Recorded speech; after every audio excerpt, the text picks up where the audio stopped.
I am just trying to imagine myself as a parent here, and my child going to the Tavistock Centre and having one appointment and being put on puberty blockers and set down a path that could lead to irreversible physical change. It does sound like this shouldn't have really been going on, Bev.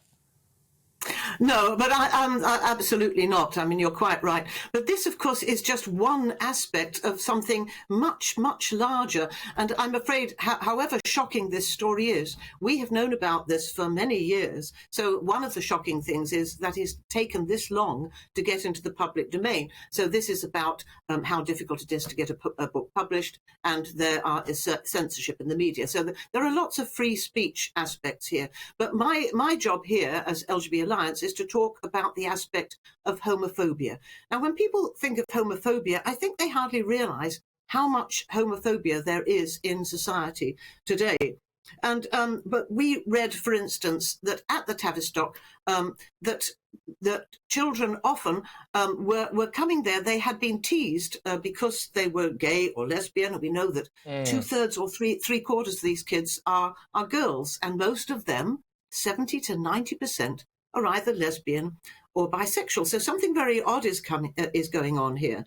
10 years ago, it was mostly little boys who would get referred to a gender clinic, and now it's mostly teenage girls. So Bev, let's just hypothesise as to exactly what is going on here, because I am again concerned about the fact that people being young can be a very confusing time anyway, whether you're gay or straight or anything else, frankly. It can be a very confusing time. And it's kind of supposed to be, in a way, because you're finding your footing in the world. We also know, Bev, that kids can be really mean. And unfortunately, bullying at school has taken place, and it will never stop.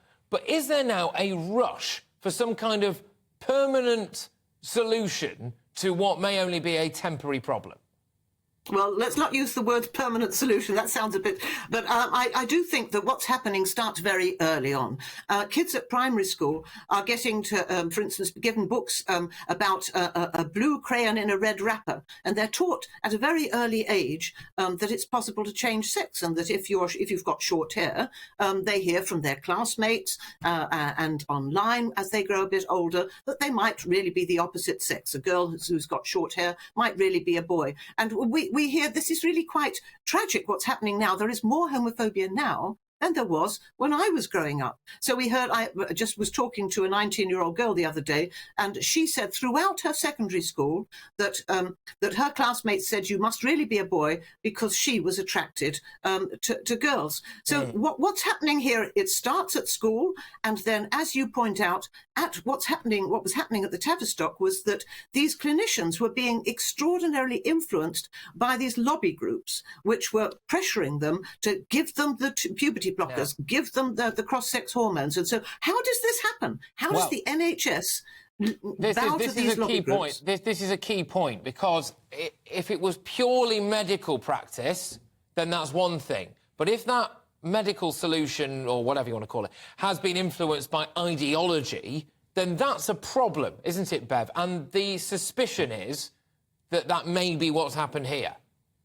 Well, I'm afraid it's very definitely what's happened here. And the case of Sonia Appleby, who was the safeguarding expert at the Tavistock, she won her case just last year for discrimination. Every time she tried to present her worries that some of these kids were on autism spectrum, they had all sorts of other things going on, and they were attracted to others of the same sex, and they had sexual orientation problems. Every time she tried to raise these issues, she was fobbed off and told not to bother about it. And so it's definitely true that these lobby groups have, and we've got lots of documentary proof that these lobby groups have been influencing the NHS.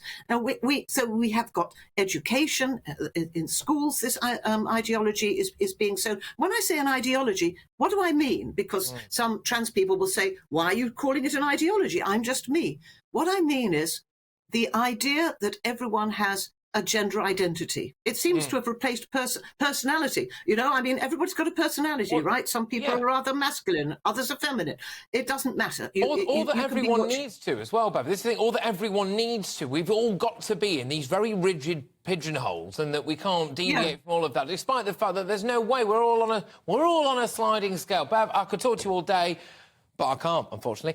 Bev Jackson there, who is the co-founder of the LGB Alliance. I've got a statement now from Tavistock and Portman NHS Foundation Trust, which has been at the centre of all this controversy for rather a long time. This is what they told us. They said, the Gender Identity Development Service works on a case-by-case basis with every young person and their family, working thoughtfully and holistically with them to explore their situation with no expectation of what the right outcome for them might be.